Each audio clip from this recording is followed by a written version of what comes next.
Good morning everyone. इस video में हम लोग डिस्कस करेंगे कि सोल्यूशन क्या है और सोल्यूशन कितने प्रकार का होता है, types of solution, concentration of solution, solution की सांद्रता कितने प्रकार की हो सकती है, सोल्यूशन की सांद्रता केवल हम लोग यहाँ पर देखेंगे कितने प्रकार की होगी। इसका डिटेल्ड वीडियो बना करके नेक्स्ट वीडियो में हम लोग देखेंगे कि कंसंट्रेशन ऑफ सोल्यूशन को एक डिटेल डिस्कशन करेंगे एक नए वीडियो में। इस वीडियो में केवल हम लोग देखेंगे कि सॉल्यूशंस क्या हो सकता है, टाइप्स ऑफ सॉल्यूशंस क्या क्या होगा। जैसा कि ऑलरेडी लिखा हुआ है, solution is a homogeneous mixture where one component is known as solute and another is known as solvent। तो इसको अगर हिंदी में कहें, सॉल्यूशन यानी कि विलयन। विलयन एक समांगी मिश्रण होता है जिसमें एक पदार्थ विलय तथा दूसरा पदार्थ विलाय होता है।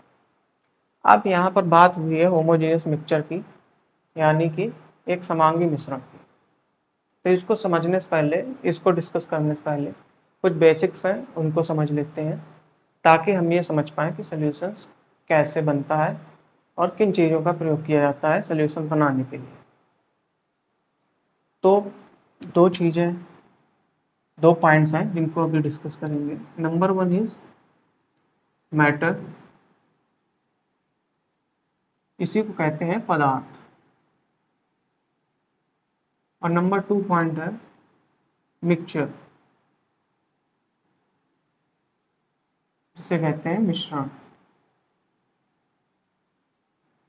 पदार्थ को सब्सटेंस भी कहते हैं। तो पदार्थ क्या होता है?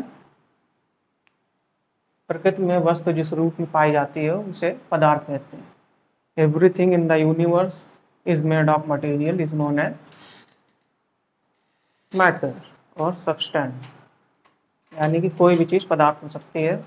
जैसा कि ये मार्कर है, तो मार्कर भी एक पदार्थ हो सकता है। बोर्ड है, बोर्ड भी एक, व्हाइट बोर्ड भी एक पदार्थ है।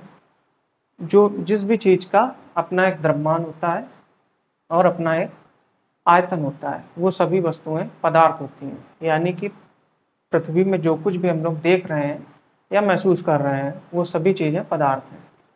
यहाँ तक कि अगर मानव शरीर की बात करें तो वो भी एक पदार्थ है।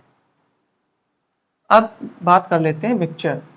पदार्थ का क्या प्रयोग है मिक्सचर में? अगर मिक्सचर की डेफिनेशन से अगर हम लोग देखें, जब दो या दो से अधिक पदार्थों को मिलाया जाता है तो मिक्सचर प्राप्त होता है। When two or more than two components are mixed together, then we will find a mixture। कैसे? जैसे कि चीनी ले लिया और प्लस जल ले लिया, यानी कि H2O या वाटर। इधर कर लेते हैं sugar plus water. Sugar plus water मिलकर के एक बनेगा मिक्सचर, जिसे कहेंगे मिश्रण। वहीं एक और एग्जांपल ले लेते हैं, जिधर ले लेते हैं sand plus pieces of iron. ये भी एक मिक्सचर है, या हिंदी में कह सकते हैं इसको बालू प्लस लोहे के टुकड़े।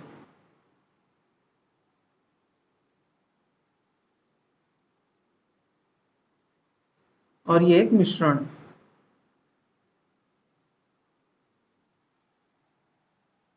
बालू और लोहे के टुकड़े ये भी एक मिश्रण है। Sand plus pieces of iron mixture. ये थोड़ा सा कट गया होगा, लेकिन कोई बात नहीं, हम लोग ऐसे ही डिस्कस कर सकते हैं, ऐसे ही समझ सकते हैं कि sand plus pieces of iron ये भी एक मिक्सचर है। अब दोनों में अंतर क्या है उसको पहले समझ लेते हैं, ताकि हम समझ पाएँ कि मिक्सचर कितने प्रकार का होता है। जैसे शुगर और वाटर को जब मिक्स किया था, जो मिश्रण प्राप्त हुआ था, जो मिक्सचर बना था, अगर हम कहें कि शुगर को पानी से अलग करें, मतलब कि जो शरबत बना हुआ है उस शरबत से चीनी को अलग अलग किया जाए, तो बहुत आसानी से हम लोग अलग नहीं कर सकते हैं। उसमें कई सारे प्रोसेस करने पड़ेंगे, तब जा कर के वो मिलेगा। लेकिन वहीं अगर बात की जाए sand plus pieces of iron की, जहाँ पर बालू और लोहे के टुकड़ों को मिक्स किया गया है, अगर बालू से लोहे के टुकड़े निकालने हैं तो आसानी से अलग कर सकते हैं। कैसे? एक चुंबक की सहायता से ऊपर ऐसे मूव कराएंगे, तो मूव करने से क्या होगा, लोहे के टुकड़े चुंबक पर आकर के चिपक जाएंगे और सारे टुकड़े अलग हो जाएंगे और सैंड सैंड जो है अलग हो जाएंगे। यानी कि दो टाइप के सॉल्यूशन मिक्सचर हमें यहाँ पर मिले। पहला मिक्सचर जिसको हम आसानी से अलग नहीं कर सकते हैं उसे कहते हैं समांगी मिश्रण। समांगी मिश्रण या इसी को बोलते हैं इंग्लिश में होमोजेनियस मिक्सचर।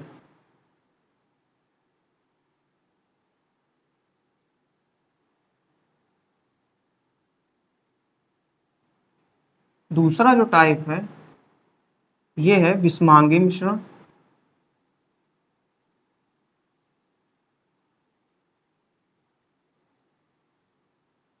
इसको इंग्लिश में बोलते हैं हेट्रोजीनियस मिक्सचर।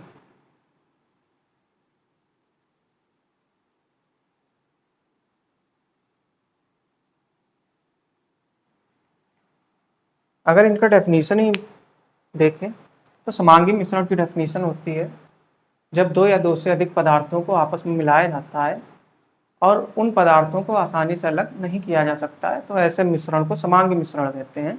जैसे कि चीनी और जल का मिश्रण या नमक और जल का मिश्रण कह सकते हैं। और विषमांगी मिश्रण क्या होगा, जब दो या दो से अधिक पदार्थों को मिलाते हैं और उन्हें आसानी से अलग कर सकते हैं, तो ऐसे मिश्रण को कहेंगे विषमांगी मिश्रण, या इसी को हम लोग कह सकते हैं इंग्लिश में अगर देखें बाइलिंगुअल लेकर के चल रहे हैं ताकि इंग्लिश मीडियम वाले बच्चे और हिंदी मीडियम वाले बच्चों के लिए कोई डेविएशन ना रहे, आसानी से समझ सकें। Homogeneous mixtures where two or more than two components are mixed together and we cannot separate easily, that will known as a homogeneous mixture. Or heterogeneous mixtures are those mixtures where two components are mixed together and one component cannot separated cannot nahi can be separated easily, which is known as heterogeneous mixtures. Like sand plus pieces of iron, what we will find a mixture, that mixture is called as heterogeneous mixture. अब यहाँ पर हम लोग चलते हैं अपने old topic पर जो कि था सोल्यूशन। अब यहाँ से समझ में आ गया होगा कि homogeneous mixture, solution is a homogeneous mixture, यानी कि जितने भी होमोजेनियस मिक्सचर्स होंगे वो सभी सोल्यूशंस होंगे। अब यहाँ पर जब बात की जा रही है तो फिर हमने सोल्यूशंस क्यों कहा, क्योंकि हमें इसका कंसंट्रेशन देखना था और कंसंट्रेशन निकालने के लिए हमें इसको सोल्यूशन में कन्वर्ट करना ही पड़ेगा। सोल्यूशंस, और जो हम लोग सोल्यूशंस यहाँ पर पढ़ेंगे जो हमारे सिलेबस में सोल्यूशन है वो एक बाइनरी सोल्यूशन है, यानी कि जहाँ पर केवल एक सोल्यूट होगा और एक सॉल्वेंट होगा। अगर कोई भी ऐसा सोल्यूशन है जिसमें number of solute particles more than 1, तो वो एक बाइनरी सोल्यूशन नहीं होगा। मतलब कि सॉल्यूट जो है, जो विलेय है, वो एक से अगर ज़्यादा है, क्योंकि विलायक तो एक ही होता है, विलायक एक ही होगा और विलेय के पार्टिकल्स एक से ज़्यादा हो सकते हैं। यहाँ पर लेकिन हम लोग डिस्कस करेंगे केवल एक ऐसा सोल्यूशन जहाँ पर केवल एक विलेय हो और दूसरा विलायक हो। और विलेय विलायक अब क्या होता है, यानी कि सोल्यूट और सॉल्वेंट क्या होगा सोल्यूशन में।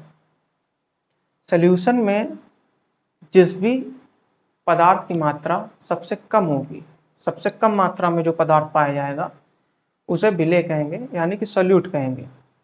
और ऐसा पदार्थ जिसकी मात्रा सोल्यूशन में अधिक है उसे हम लोग विलायक कहेंगे या सॉल्वेंट कहेंगे।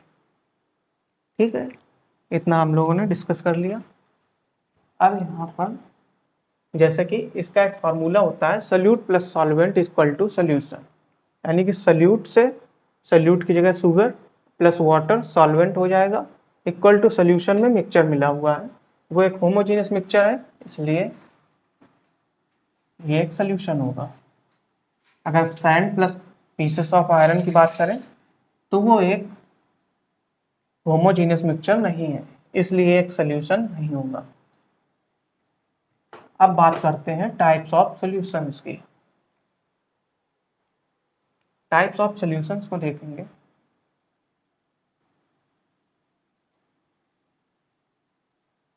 There are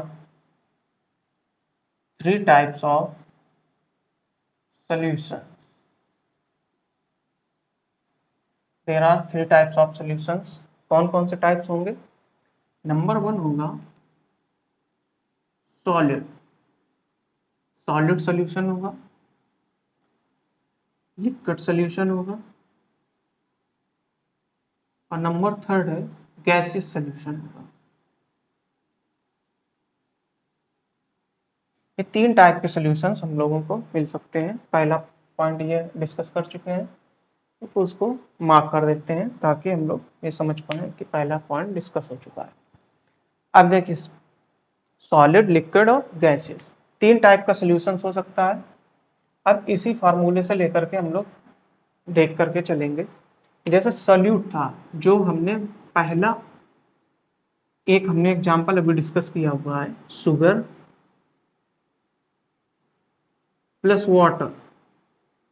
sugar plus water equal to, ये जो मिक्सचर बना हुआ है ये एक सोल्यूशन है, सोल्यूशन मिला हुआ है जो कि एक शरबत के रूप में है।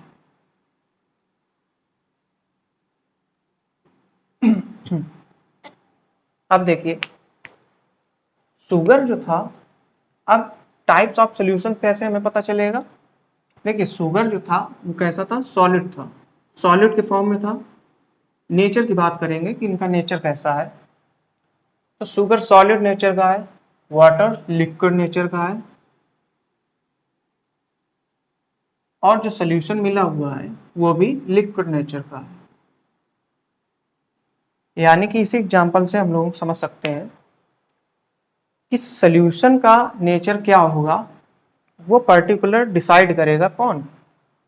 सॉल्वेंट। सॉल्वेंट का जो नेचर होगा वही सोल्यूशन का भी नेचर हो जाएगा। अगर सॉल्वेंट लिक्विड है तो सोल्यूशन लिक्विड होगा, अगर सॉल्वेंट सॉलिड है तो सोल्यूशन भी सॉलिड मिलेगा, अगर सॉल्वेंट गैस के फॉर्म में है तो सोल्यूशन भी गैस के फॉर्म में ही मिलेगा। और सॉल्यूट पार्टिकल्स किसी भी फॉर्म में हो सकते हैं, किसी भी फॉर्म में होंगे, ये इस सोल्यूशन के नेचर पर डिपेंड नहीं करेगा। जैसे एक और डिस्कस कर लेते हैं यहीं पर।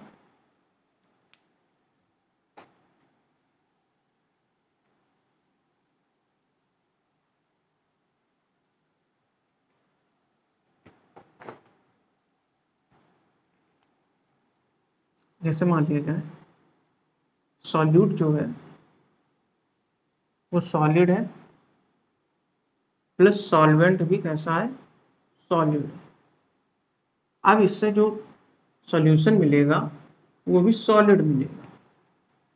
अगर यहाँ पर सॉल्यूट पार्टिकल सॉलिड है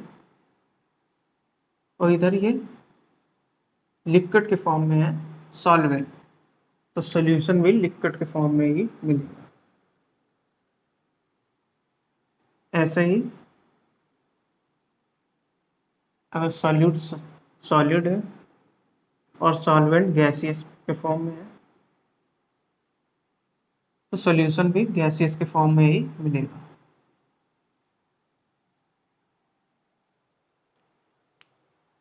ये टाइप्स ऑफ सॉल्यूशंस हम लोगों ने देखे, इनके एग्जाम्पल्स से हम लोग समझ सकते हैं। इसके कई प्रकार के एग्जाम्पल्स होंगे, तो एग्जाम्पल्स इतना ज़्यादा इम्पोर्टेंट नहीं है। जो सबसे ज़्यादा इम्पोर्टेंट पॉइंट है वो कंसंट्रेशन ऑफ सॉल्यूशन है, और इसी से पेपर में काफ़ी ज़्यादा पूछा जाता है, तो इसी को डिस्कस कर लेते हैं। Concentration of solution.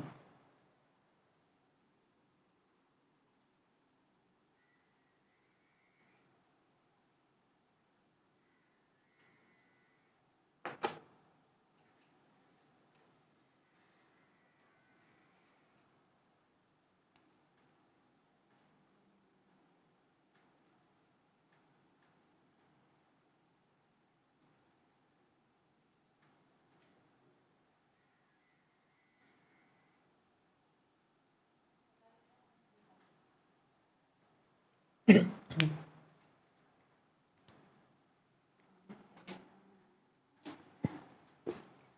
पर क्या है कि there are various types of concentration of solution. Concentration of solution कई प्रकार के हो सकते हैं। जो मुख्य रूप से हैं उनको हम लोग यहाँ पर समझ लेते हैं कि कौन कौन से होंगे, जो हमारे सिलेबस में भी हैं और जिनको हमें पढ़ना है, जो कि आगे आने वाले वीडियो में हम लोग डिटेल्ड में डिस्कस करेंगे। कंसंट्रेशन ऑफ सॉल्यूशंस को ये पूरा टॉपिक कवर हो जाएगा। तो इसमें कंसंट्रेशन ऑफ सॉल्यूशन में फर्स्ट जो हम लोग देखेंगे वो है वेट परसेंटेज या मास परसेंटेज कहेंगे तो ज़्यादा अच्छा है।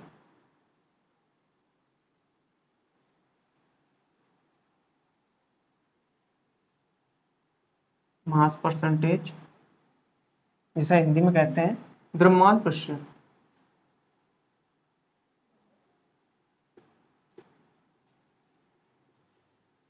द्रव्यमान प्रतिशत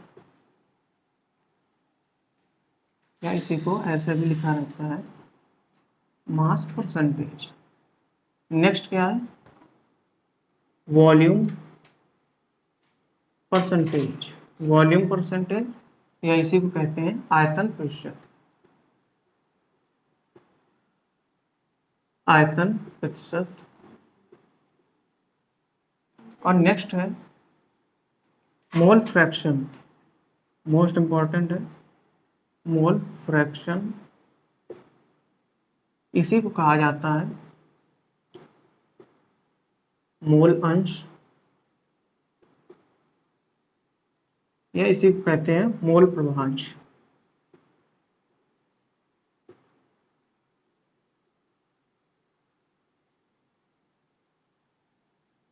नेक्स्ट आ जाएगा मोलैरिटी, जिसे हम लोग मोलरता कहते हैं। दूसरा पॉइंट नेक्स्ट आ जाएगा मोलैलिटी,